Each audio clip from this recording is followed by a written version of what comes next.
Double equals to h2 করলে true আসছে, মানে যদি সেম থাকে। আসছি বুঝতে পেরেছি। আচ্ছা তাহলে আমাকে বল যে থ্রেডের কি শুধু সিনক্রোনাইজেশন পার্ট থেকেই দেখাবো নাকি প্রথমের কোনো কিছু মানে প্রবলেম আছে? এতগুলো প্রোগ্রাম তো রান করা যায় না। তোরা বল যে থ্রেডের কি শুধু সিনক্রোনাইজেশন পোর্শনটা দেখাতে বলছিস?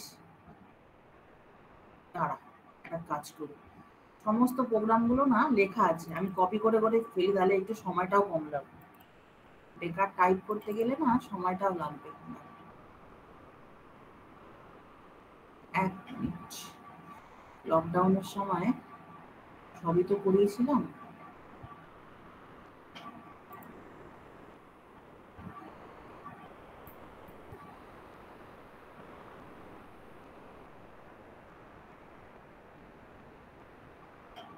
একটু দাঁড়া, আগে বার করি কোথায় আছে।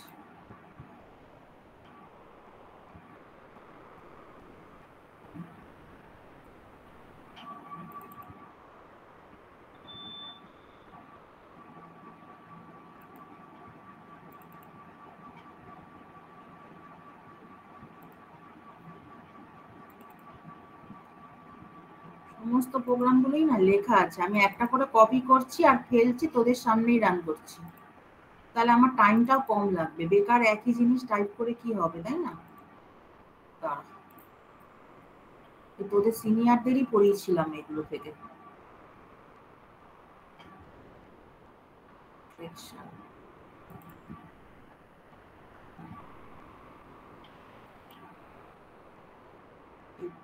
থ্রেড এইখান থেকে থ্রেড শুরু হচ্ছে।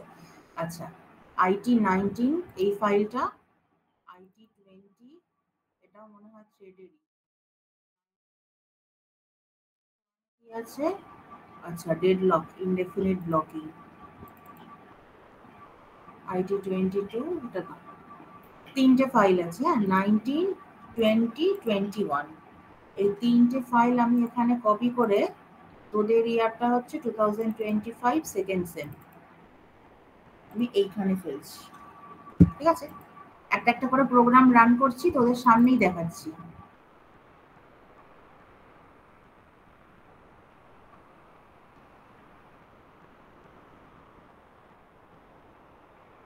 আচ্ছা দেখ, এভাবে করবো, এরকম ভাবে দেখতে চাস এই আউটপুট গুলো?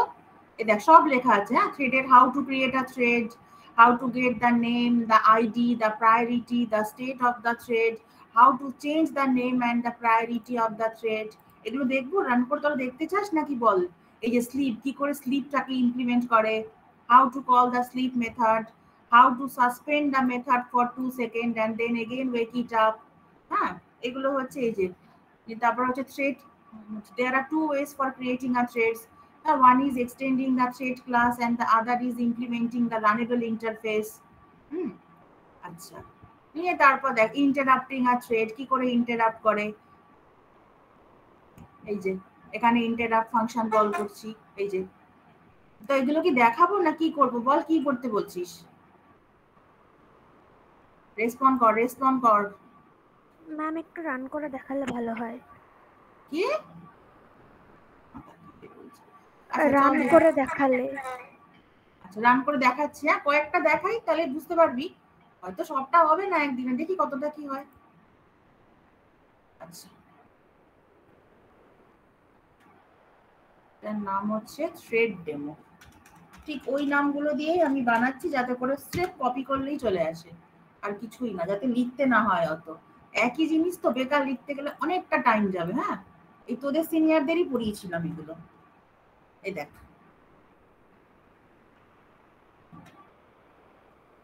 হয়েছে।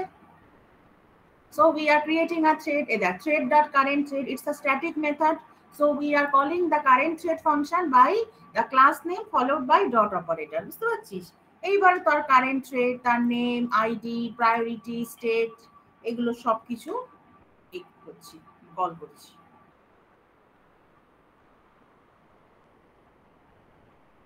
এই দেখ, the name of the thread is a main thread, আচ্ছা, বাই ডিফল্ট প্রায়োরিটি বলেছিলাম না 5 হয় সব সময়, by default priority is always 5, এটা ডিফল্ট। এই যে প্রায়োরিটি স্টেটটা কি runnable, the thread is in runnable state now, and then we can change the name, the priority। এই দেখ এখানে নেম টেম সব চেঞ্জ করে দিলাম। এই যে primary, now the new name is primary, priority has been changed from 5 to 8। দেখ এখানে 8 করে দিয়েছি, আগে ছিল ডিফল্ট প্রায়োরিটি 5, এখন কি করেছি we have changed the priority to a new value 8, state is runnable। আছে, এটা হচ্ছে প্রথম প্রোগ্রামটা রান করলাম। দেখ তোদের কিন্তু ক্লাসে সব লিখিয়েছি আমি, সব everything is there in your copy, আমি শুধু সেগুলো একটু রান করে করে দেখাচ্ছি। ওকে, so we are creating a thread by calling the static method of the thread class, and then we are extending, extend কিছু হচ্ছে না, we are extracting the property। এই যে get name, get id, get priority, get state, these are all the properties of the thread।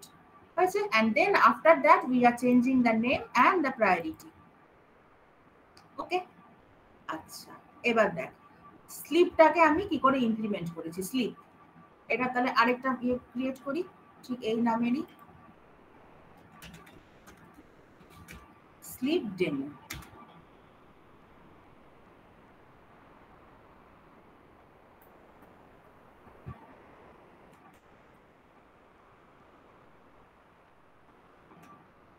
এটা so basically we are executing an infinite loop. এখানে infinite loop না, মানে এখানে একটা range দেওয়া আছে, আমরা এখানে চাইলে ইনফাইনাইট লুপ লিখতে পারি।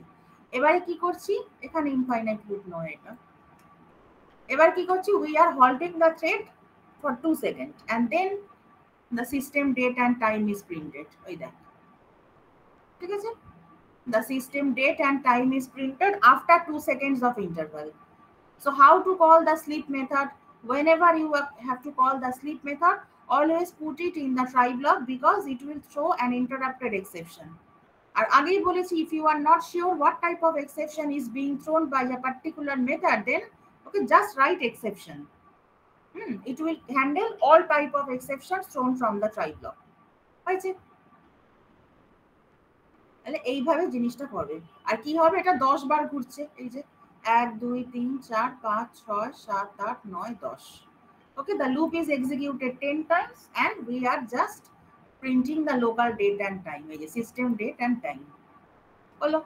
আচ্ছা এবার দেখ এরপরেরটা কি আছে, inheriting the thread class we are creating a thread।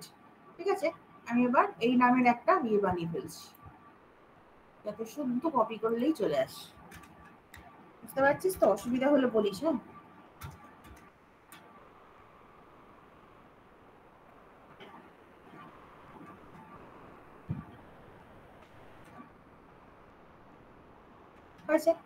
so we are extending the thread class and creating our own thread, and we are overriding the run method। এই যে how to call the run method by the start function। এই যে okay, so we have created an object of the thread class and we are calling the start method on the thread, so it will call the run function। এবার দেখ এই যে এই লুপটা এখানে 5 বার execute করছে, সিম্পল থ্রেড 0 1 2 3 4 হয়েছে, clear. এই হচ্ছে ব্যাপার, class my thread extends thread এইভাবে। So this is the first way of creating a thread. আর সেকেন্ড ওয়েটা কি ছিল, এই যে ড্রব্যাক তো বলেছিলাম, Java does not support multiple inheritance, so if a class inherits another class it will not be able to inherit the thread class anymore। তখন আমি আর থ্রেড ক্লাসটাকে ইনহেরিট করতে পারবো না, বুঝতে পারছিস। So this is the second way. এবার দেখ second ওয়েতে কি আছে, সেকেন্ড ওয়েতে এটাকেই আমি ওভাররাইট করে দিচ্ছি এবার। এই যে so we are implementing the runnable interface and then we have to create the object of this class and pass it into the thread class constructor। okay, my thread 0 1 2 3 4 এইভাবে হলো। so this is the second way of creating a thread। we can implement the runnable interface and this is the most efficient way। why, আগেই বলেছি যে if we have to inherit some other class, in that case we will not be able to inherit the thread class because Java does not support multiple inheritance। so that's why if we have to inherit some other class In addition to that, we have to create the thread. Then it is better to implement the runnable interface. হয়েছে? আচ্ছা, এইটা না করে আমি এই জিনিসটাও লিখতে পারি। দেখ এখানে দুটো স্টেটমেন্টকে পাঞ্চ করা আছে। We are creating an anonymous object of this myThread class. দেখ এখানে কিন্তু anonymous object। এইটা না করে আমি এইভাবেও লিখতে পারি। এই যে first of all we are creating an object of the myThread class and then pass the object to the thread class constructor. Pass the object to the thread class constructor and then call the start function. হলো, এভাবেও করা যায়, যেটা খুশি। Either you can create an anonymous object of the class and pass it to the thread class constructor, or you can simply explicitly create an object and pass it, যেটা খুশি। আচ্ছা, এবার দেখ interrupting a thread। এবার আমি এই নামের একটা বানিয়ে ফেলি। না, এই যে interrupt demo, এই নামের একটা ফাইল বানাচ্ছি। দেখ জাস্ট একবার চোখের সামনে আউটপুট গুলো দেখিয়ে দিচ্ছি, আর কিছুই না। তোদের ক্লাসে কিন্তু এগুলো সব লেখানো আছে। আচ্ছা, এটাকে কপি করছি এবার। এই দেখ, এই এতটা কপি করলাম।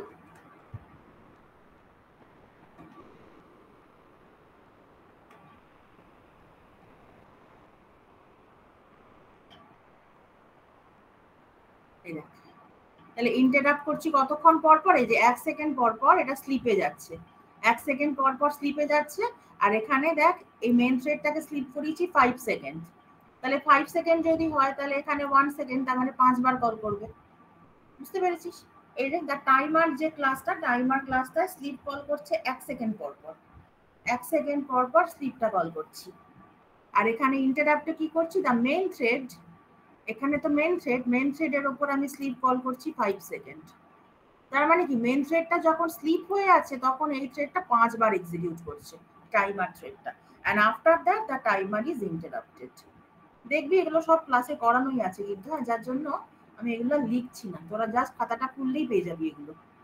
ওকে, so first of all we have to extend the thread class and then override the run method, and then we are executing a infinite loop here. এর আগেরটা যেটা বলেছিলাম ওটা কিন্তু ফর লুপ চালিয়েছিলাম। এই যে এখানে একটা ফর লুপ চালিয়েছিলাম, এই যে এটা ইনফাইনাইট লুপ ছিল না, but here we are executing a infinite loop. ওকে, তাহলে ইনফাইনাইট লুপ থেকে বেরোনোর রাস্তা কোথায়? একমাত্র এর মাঝে কোথাও থাকবে এই যে স্লিপ। তাহলে এই স্লিপটা 1 সেকেন্ড পর পর কতবার চলবে? এই সময়ের মধ্যে। The main thread is interrupted for 5 seconds. So for 5 seconds this thread will be executed 5 times. হলো, এবার ধর যদি আমি এটাকে আরো 10 করে দিই, তার মানে কি হবে? 10 বার ঘুরবে। এই যে 2 3 4 5 6 7 8 9 10, ঠিক আছে? আচ্ছা, এর পরেরটা এবার দেখ other way to interrupt a thread. এটাও ইন্টারাপ্ট ডেমো, আমি এটাকেও কপি করছি, একই প্রায়, শুধু এখানে এর আগেরটায় যেটা ছিল এখানে, হ্যাঁ এখানে ফ্ল্যাগটা দিয়ে চেক করছি, থ্রেড ডট ইন্টারাপ্টেড, এখানে ফ্ল্যাগটা দিয়ে চেক করছি। তাহলে আমি এটার উপরে ওভাররাইট করে দিলাম। এখানেও তাই, সিস্টেম ডেটা এন্ড টাইপটা প্রিন্ট করছি ইন্টারাপ্টেড, এটা একটা স্ট্যাটিক মেথড, ওই জন্য class name dot interrupted we are checking whether the interrupt flag is set or not. ওকে, আচ্ছা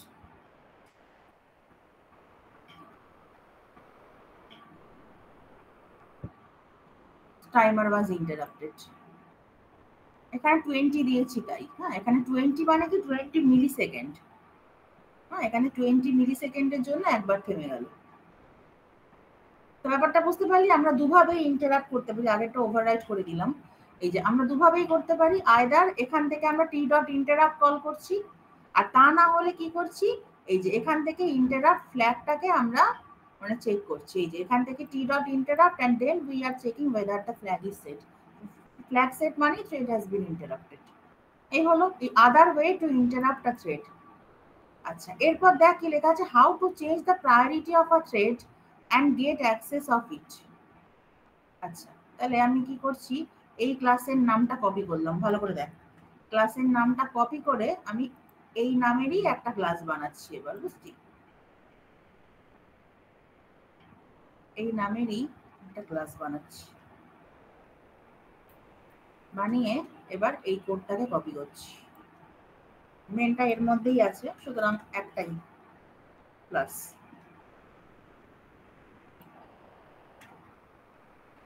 এটা আগেও করিয়েছি মনে হয়, যে সেট প্রায়োরিটি দিয়ে কি করে চেঞ্জ করে, and then we are calling the run method by anonymous object. হ্যাঁ, we are not creating an object of the class explicitly. We are simply instantiating the class, and at the same time we are calling the start function. এই যে initial priority হচ্ছে 5, তারপরে change করে হয়ে গেল 7। ঠিক আছে, এটা আগেও দেখিয়েছি প্রথম প্রোগ্রামটা অনেকটা। আচ্ছা, এটা গেল ফাইল 19। দাঁড়া, এবারে ফাইল 20 তে যাই। 19 হলো, এবার 20। আচ্ছা, এবার কি আছে, জয়েন। আচ্ছা, তাহলে আমি এই নামের একটা ফাইল বানিয়ে ফেলি, জয়েন। জয়েন মেথডটা বলেছিলাম, যার উপরে জয়েনটা কল করা হয় সেটা পুরো আগে এক্সিকিউট করবে, আর যে কল থ্রেডটা সে ততক্ষণ সাসপেন্ড থাকবে। ঠিক আছে, আমি এবার এটাকে পুরো কপি করছি, দেখ ভালো করে। এই যেটা হচ্ছে জয়েন।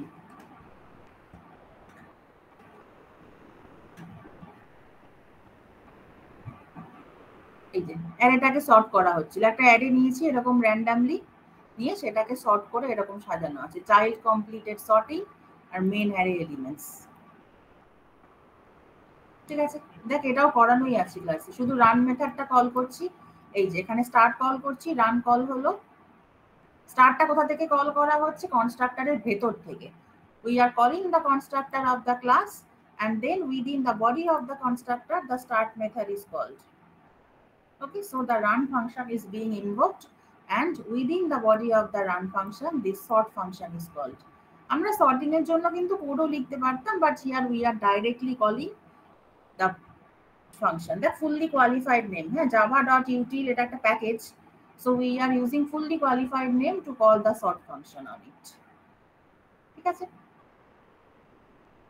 আচ্ছা, এটা হলো জয়েন। এরপর কি আছে দেখ, রেস কন্ডিশন। এই এখান থেকেই সিনক্রোনাইজেশনটা শুরু হচ্ছে, যেটা ঋষিকা বলছিল। তাহলে কি করছি আমি, দেখ এই নামের একটা ক্লাস বানাচ্ছি আগে। হ্যাঁ, রেস কন্ডিশন ডেমো। আগে দেখাচ্ছি যে রেস কন্ডিশনটা হয় কিভাবে।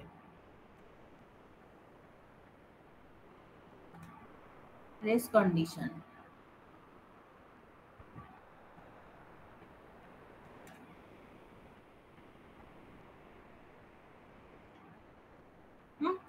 কি হচ্ছে, there is a counter class, a member variable is there, and there is an increment function, a decrement function.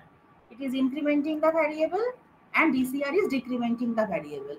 Now there is a race around condition, race condition class which is extending the thread class. Okay, now within the constructor we are calling the start function. So as soon as we are calling the start function, the run method is called. Okay, run method ta call holo। আচ্ছা, এবার কি করছি, we are calling the increment function 20,000 Times. দেখ এখানে 20,000 বার increment ফাংশনটা call হচ্ছে, আবার 20,000 বার decrement ফাংশনটা কল হচ্ছে। So that's why the final value of C should be 0। এবার দেখ এখানে কিন্তু 0 হয়তো আসবে না, এই দেখ এখানে একটা আনপ্রেডিক্টেবল ভ্যালু চলে এলো, because here synchronisation has not been implemented. এই দেখ inconsistent value is being displayed. এই যে এখানে ভ্যাল আছে ভ্যারিয়েবলটা, if it is incremented 20,000 times and then decremented 20,000 times, so the final value should be 0, তাই না? 0 তো হওয়া উচিত, but we are not getting the true output. That এক একবারের জন্য এক একবার এক এক রকম ভ্যালু আসবে, এক একবার এক্সিকিউশনের জন্য এক এক রকম ভ্যালু আসবে। এই দেখ আবার নেগেটিভে চলে এলো, দেখলি? এইরকম কিন্তু হতে পারে ব্যাপারগুলো, যে এক একবার এক্সিকিউশনের জন্য আমি এক এক রকম ভ্যালু পাচ্ছি। So here synchronization is not at all implemented. Now how to implement that, এই দেখ। হ্যাঁ, এবার হচ্ছে preventing the race around condition by synchronized method. তাহলে এবার কি করছি আমি, যা ছিল সব একই আছে, শুধু এখানে সিনক্রোনাইজড কিওয়ার্ডটাকে জয়েন করছি। এই দেখ কিছুই করিনি কিন্তু, এই দেখ সিনক্রোনাইজড।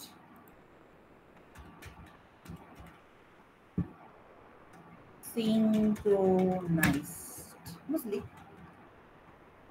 এইবার দেখ ফাইনাল ভ্যালু 0 আসছে, ঠিক আছে? So this is the utility of using a synchronized block or a synchronized method to ensure the consistent value of the variable. If the increment and decrement function both are called 20,000 times on a particular variable, then the final value should be 0. But এইখানে কিন্তু আর কোনো সমস্যা হচ্ছে না, এইবারে consistent value কিন্তু display করছে।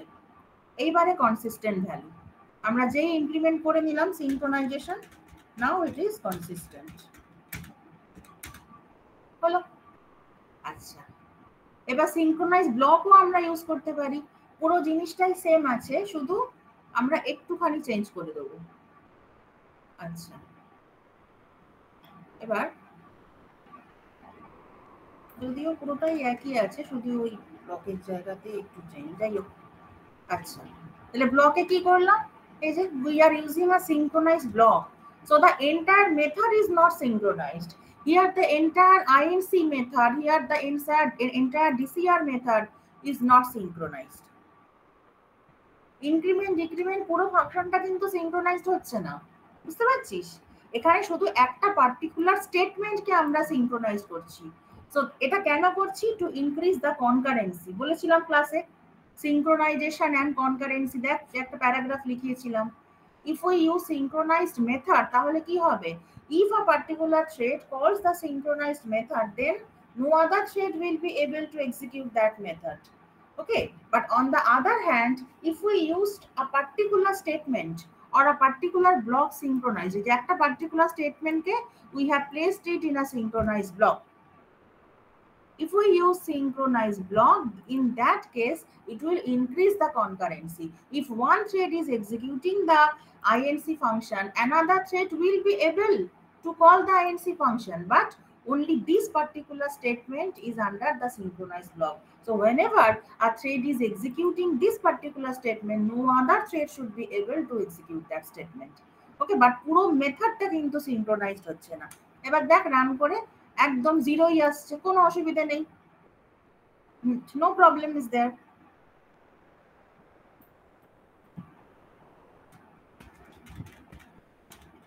এবার এখানে কিন্তু কনসিস্টেন্ট ভ্যালু ডিসপ্লে করছে, বুঝতে পারছিস? তা প্রথমটা গেল সিনক্রোনাইজড মেথড, তারপরটা হচ্ছে সিনক্রোনাইজড ব্লক। সিনক্রোনাইজড ব্লক দিয়ে, হ্যাঁ সিনক্রোনাইজড ব্লকটাকে আবার আমরা এভাবেও লিখতে পারি।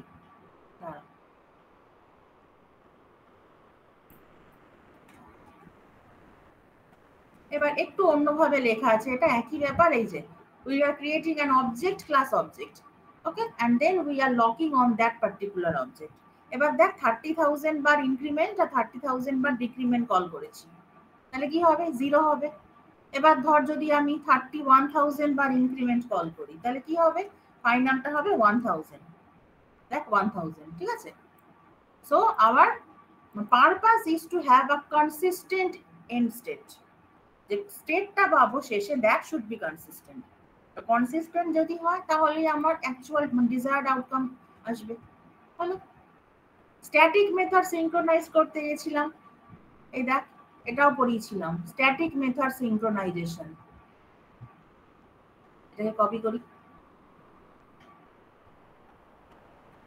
এই যে স্ট্যাটিক মেথড সিনক্রোনাইজেশন, এগুলো কিন্তু সব সিনক্রোনাইজেশনের মধ্যেই আছে। ঋষিকা যেটা বলছিল, এই দেখ static variable, static variable val plus plus val minus minus is fine. তো এখানে 30,000 বার ইনক্রিমেন্ট করছি, 30,000 বারই ডিক্রিমেন্ট করছি। এই দেখ, দেখেছিস একটা ইনকনসিস্টেন্ট ভ্যালু আসছে, আবার inconsistent value. It's a class level variable, static variable is absolutely class level. হ্যাঁ, তাহলে আমি আবার এখানে লিখে দিলাম কি না, inconsistent value is displayed। এখানেও কিন্তু ইনকনসিস্টেন্ট ভ্যালু আসছে আবার, ঠিক আছে? আচ্ছা, বোঝা গেল? তাহলে এবার এটাকে আমরা কি করে ওভারকাম করছি, এই যে এখানে কি করে ওভারকাম করছি, এই দেখ পুরোটাই একই থাকছে, আমি শুধু এইটুকু পোরশনকে চেঞ্জ করছি, এই পার্টটাকে শুধু চেঞ্জ করছি। এই দেখ counter dot class, as it is a class level variable, so we are acquiring the lock on the entire class. Static variable is a class variable, তাই না? ওই দেখ এবার কনসিস্টেন্ট চলে এলো আবার। Okay, now we are getting the desired value. এটাও কিন্তু পড়িয়েছিলাম ক্লাসে, হ্যাঁ দেখবি ভালো করে। এই যে এবার এখানে লিখে দিচ্ছি কনসিস্টেন্ট।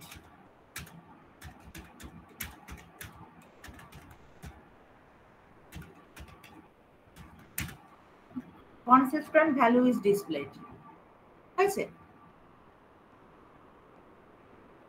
আচ্ছা, এবার কি ছিল? Efficiency of synchronised blocks over methods. Output কিন্তু কোনো ভ্যারি করবে না, সেই কি বলেছিলাম না, সিনক্রোনাইজেশন এন্ড কনকারেন্সি। আউটপুটটা এখানে কিন্তু কিছুই বোঝা যাবে না, কোনো তফাৎই হবে না। There are two member variables I1 and I2, এটাও পড়িয়েছিলাম ক্লাসে, দেখবি ভালো করে। হ্যাঁ, there are two member variables I1 and I2। একটা সিনক্রোনাইজড মেথড আছে INC1 আর একটা মেথড আছে INC2।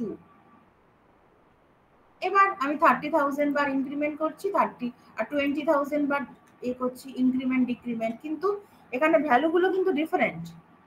হ্যাঁ, এখানে ভ্যালুগুলো ডিফারেন্ট। এই দেখ 30,000 বার ইনক্রিমেন্ট কল করেছি I1 এর উপর, আর এখানে 20,000 বার ইনক্রিমেন্ট কল করেছি I2 এর উপর। দুটোই INC, ডিক্রিমেন্ট কিছু নেই এখানে। হ্যাঁ, দুটোই ইনক্রিমেন্ট কল করেছি, একটা 30,000 বার, একটা 20,000 বার হয়েছে। বাট আউটপুট এখানে কোনো ভ্যারি হবে না। synchronized blocks are more efficient than synchronized method। এটা তো আগেও বলেছি যে synchronized block ইউজ করলে কি হবে, অন্য কোনো মেথড, অন্য কোনো thread, if another thread wants to access that particular method it can access but only that portion of the statement which is under the synchronized block that will be accessible by only one thread। দেখ এটা পুরো এই যে output সেমই থাকবে, দেখেছিস? Output কিছু change হবে না, আউটপুট ভ্যারি করবে না, বাট সিনক্রোনাইজেশনটা বেড়ে যাবে এটা, ঠিক আছে? আচ্ছা, এবার দেখ এখানে লিখে দিয়েছি it does not unnecessarily block the execution of one thread for the other। Okay, synchronized blocks are more efficient than synchronized methods। আচ্ছা, a different way to create the class। ও ক্লাসটাকে এবার যদি আমার মনে হয় যে অবজেক্ট ক্লাসের অবজেক্ট বানিয়ে আমি লকিংটা করব, সেটাও করতে পারিস। এই দেখ অবজেক্ট ক্লাসের অবজেক্ট বানিয়ে লকিংটা করছি, ঠিক আছে? we are creating an object of the object class। এই যে 30,000 20,000 30,000 20,000। ওকে, আচ্ছা এটা হলো IT20। এবার দাঁড়া 21 এ যাই আগে। 19 হলো, 20 হলো, এবার 21। আচ্ছা, এবার ডেডলক। হ্যাঁ, ডেডলকটা আমরা কি করেছিলাম দেখ, এই যে এই প্রোগ্রামটাও করিয়েছিলাম ক্লাসে। ডেডলক ও 20 টাকা চুরি করেছে। আমি ঠিক এই নামের একটা ফাইল বানাচ্ছি, ঠিক আছে? এই নামের একটা ফাইল বানাচ্ছি, দেখ ভালো করে। কোথায় গেল?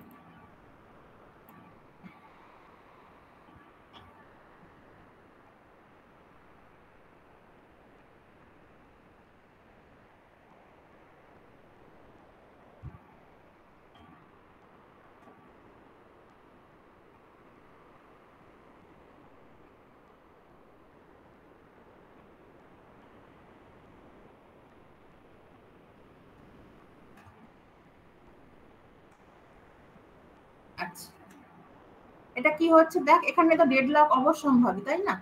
R1 R2 আছে আর R2 R1, দেখেছিস?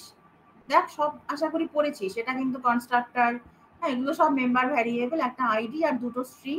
এই দেখ সিনক্রোনাইজ ব্লক ইউজ করছি, R1 এর উপর সিনক্রোনাইজ লক ইউজ করলাম, এরপর তার ভেতরে দেখ R2 কে লক করছি, দেখেছিস? R1 এর ভেতর R2। সো এবার প্রথম যে থ্রেডটা আছে যে T1, so T1 will acquire the lock on R1 first and then it will acquire the lock on R2। এইবার যে আরেকটা থ্রেড আছে T2, by that time R2 কে যদি লক করে নেয়, হ্যাঁ তখন কিন্তু এই T1 থ্রেডটা এই R2 টাকে আর পাবে না। সো তখনই কিন্তু একখানা ইয়ে হয়ে যাবে।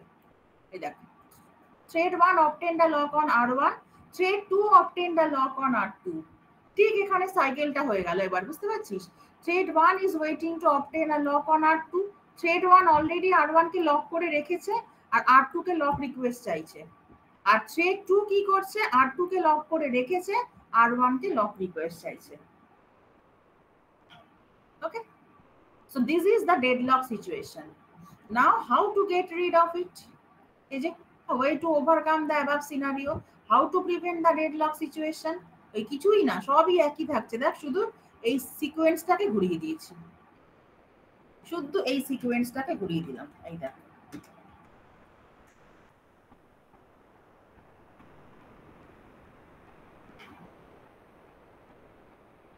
ঠিক আছে, thread 1 has obtained a lock on R1, thread 1 is waiting to obtain a lock on R2.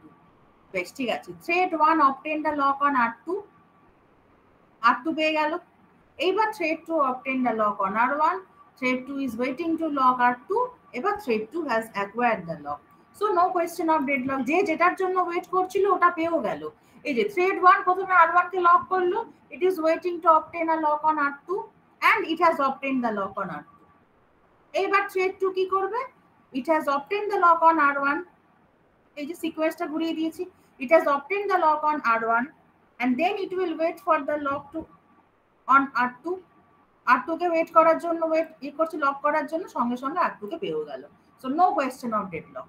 In this way we can overcome the deadlock situation by synchronization. So the order of the locking here is the main matter. Okay, the order of the locking matters.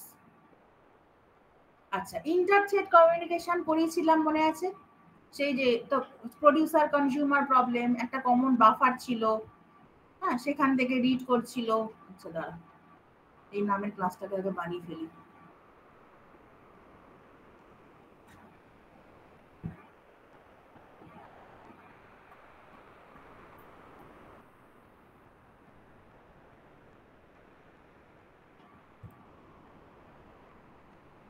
Thread comes. আচ্ছা, এবার আমি এইটাকে পুরো copy করছি, ঠিক আছে? এটা inter-thread communication, এটাও কিন্তু করিয়েছিলাম। দেখবি একখানা টার্ন ভ্যারিয়েবল ছিল, টার্নটা যখন 1 তখন প্রোডিউসারের চান্স, টার্নটা যখন 0 তখন কনজিউমারের চান্স, এরকম করে আমরা জিনিসটাকে অল্টারনেট করছিলাম। এই দেখ টার্ন, এই যে টার্ন একটা প্রাইম নাম্বার জেনারেট করে ওই বাফারের মধ্যে স্টোর করছে। It is the work of the producer. The functionality of the producer process is to generate a prime number and store it into the buffer, and the consumer process will just print the prime number. এই দেখ পরপর সব prime number generate হচ্ছে, দেখেছিস? সব পরপর prime number generate হচ্ছে, বুঝতে পারলি? এই 2 3 থেকে শুরু হয়ে এতটা,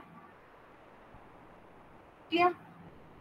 এভাবে কিন্তু এগুলো একটু বুঝতে হবে। হ্যাঁ, লিখে তো দিচ্ছি আমি, মানে শুধু রান করাটাই আমি দেখাচ্ছি তোদের, শুধু রান করাটা। ইন্টার-থ্রেড কমিউনিকেশন, এই দেখ ওয়েট নোটিফাই, এগুলো তো পড়িয়েছি। ওয়েটের একটা ওভারলোডেড ভার্সন থাকে, আর নোটিফাই, ঠিক আছে? আমি এই 3টে ফাইল তোদের মানে ক্লাসরুমে পোস্ট করে দিচ্ছি, যেটা কিনা সিনিয়রদের পড়িয়েছিলাম, তোদের ক্লাসের সব প্রোগ্রাম করানো আছে, ইচ অ্যান্ড এভরিথিং। শুধু রান করে করে আজকে যেগুলো দেখালাম আমি সেগুলো একটু পোস্ট করে দিচ্ছি, ওকে? আচ্ছা, তানিশ কিছু একটা বলছিল স্ট্রিং এর, আমি সেটা একবার দেখে নিই। আচ্ছা, স্ট্রিং টেস্ট নাম দিলাম, বুঝলি?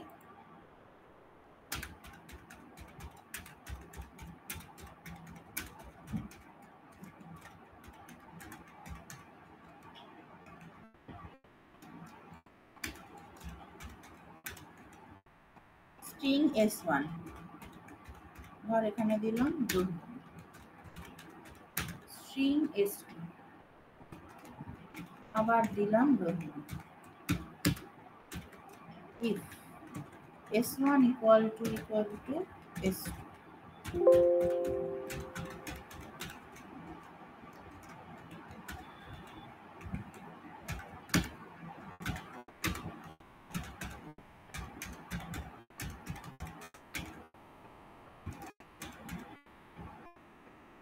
ঠিক আছে? Equal. Why they are equal? Because they are both referring the same string literal. এইবার যদি আমি এই রকম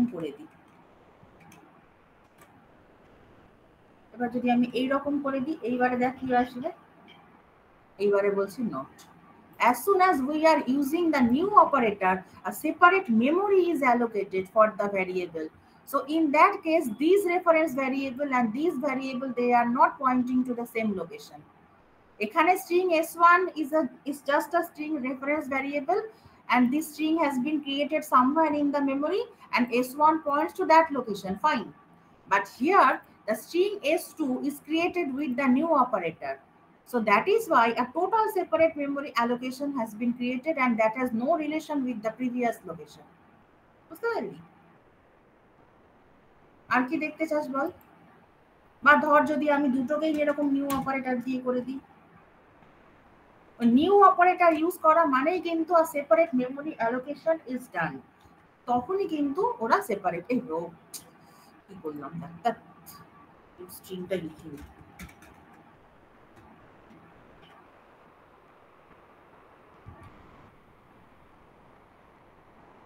বুঝতে পারলি? এই হচ্ছে ব্যাপার। আচ্ছা ম্যাম, এই এখানে ওই বারটা কোথায় গেল রে? যা, এই যে এখানে এখানে একটা এটা দেখাচ্ছিল, এটা কোথায় গেল? কোথা থেকে আনবো ওটা? প্রজেক্ট এক্সপ্লোরার না, কি করার? হ্যাঁ বল, কি বলছিলি? কে কি বলছিলি বল। ম্যাম একটা জায়গায় দেখলাম থ্রেড ক্রিয়েট,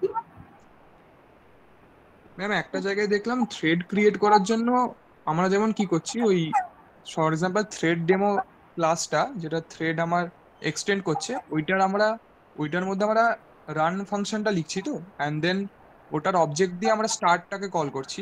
হ্যাঁ হ্যাঁ, আর কিছু কিছু জায়গায় দেখলাম ওরা থ্রেডের অবজেক্ট বানাচ্ছে, মানে ডাইরেক্ট থ্রেড ক্লাসের অবজেক্ট বানিয়ে সেটা একভাবে কল করছে।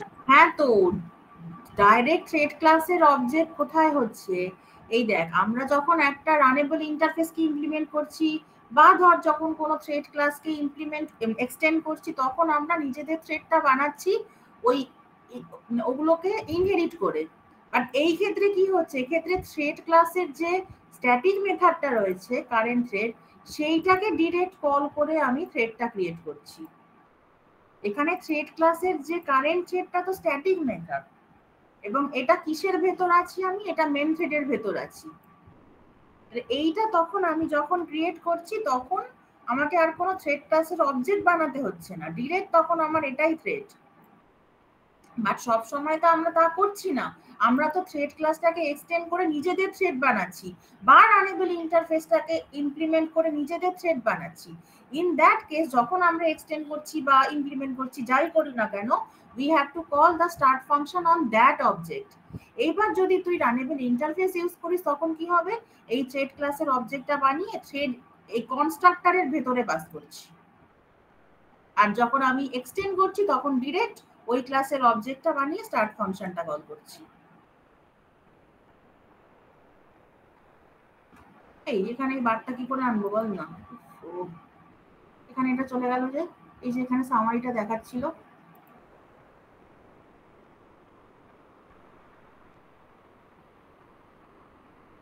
এই উইন্ডো থেকে আসবে বোধ হয় নাকি রে? উইন্ডো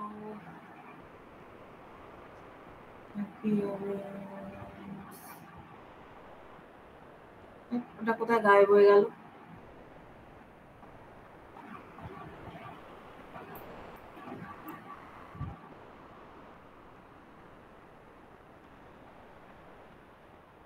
তোরা জানিস না কিভাবে এটা জানে? সব তুই নিজের আগে একটা উস্তাদ।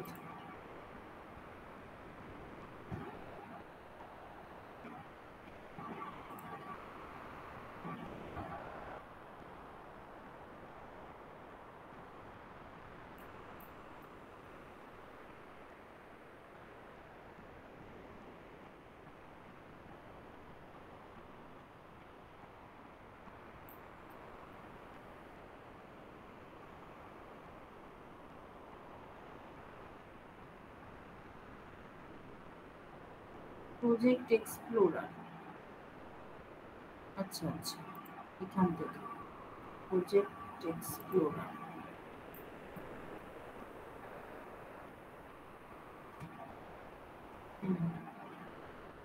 ওকে ঠিক আছে, আমি তাহলে এগুলো সবকটা পোস্ট করে দিই, এই 3টে নোটপ্যাড ফাইল।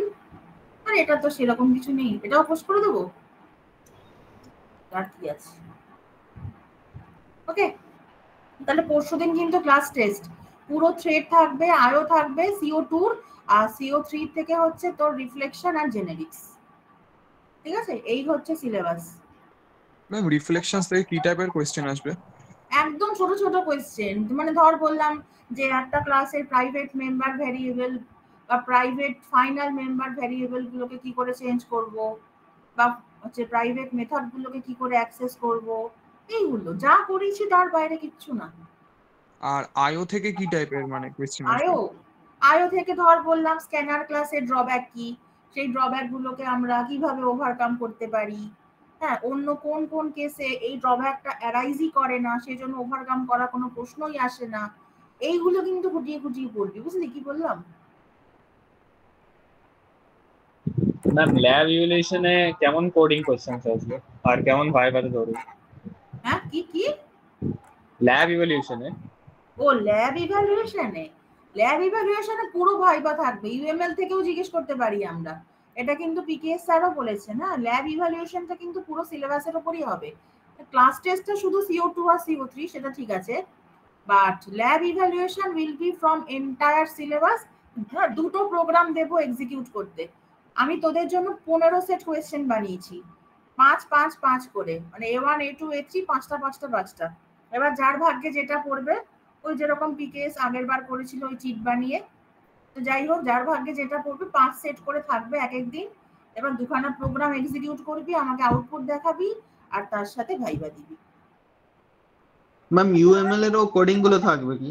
হ্যাঁ, কি কি ইউএমএল এরও কোডিং এর কোশ্চেনস গুলো থাকবে কি? ইউএমএল এ কোডিং দেব না, ইউএমএল এ কোডিং থাকবেই না, কোডিং থাকবে তোর ওই ইয়ে থেকে, আইও, তারপর তোর থ্রেড, তারপর প্যাকেজ, তারপর তোর মানে যেরকম নরমাল স্ট্রিং বাফার, রিকারশন খুব ভালো করে পড়বি কিন্তু। রিকারশন থেকে ধর অ্যারের প্রোগ্রাম দিতে পারি, বা ছোট ছোট নাম্বারের ওপরও কোনো প্রোগ্রাম থাকতে পারে, যেরকম নরমাল ইন্টিজার দিয়ে বা অ্যারে দিয়ে অ্যারের প্রোগ্রাম দেখবি, স্ট্রিং বাফারের প্রোগ্রাম দেখবি, রিফ্লেকশন ইউজ করে কি করে স্ট্রিং বাফারের প্রোগ্রামগুলো কল করতে হয়, ওই লাস্ট দিন ক্লাসে করিয়েছিলাম দেখবি, ওগুলো দেখবি। এইভাবে জিনিসগুলো সব দেখবি। আগে ক্লাস টেস্টটা দে, তারপর আমি বলে দেবো, না হয় আরেকটা অনলাইন ক্লাস নিয়ে নেক্সট উইকের শেষের দিকে, শুক্রবারটাও ছুটি আছে, গুড ফ্রাইডে, সেদিন না হয় আরেকটা অনলাইন ক্লাস নিয়ে বলে দেবো সব ল্যাব ইভ্যালুয়েশনের জন্য কি কি পড়বি, বা টুকটাক রান করেও দেখিয়ে দেবো, কেমন? আগে ক্লাস টেস্টটা ভালো করে দে, আগে বুধবার ক্লাস টেস্টটা ভালো করে দে, না হয় শুক্রবার আমি আরেকটা অনলাইন ক্লাস নিয়ে নেবো ল্যাব ইভ্যালুয়েশনের সাজেশন দেওয়ার জন্য। রিকারশন কিন্তু খুব ভালো করে করবি,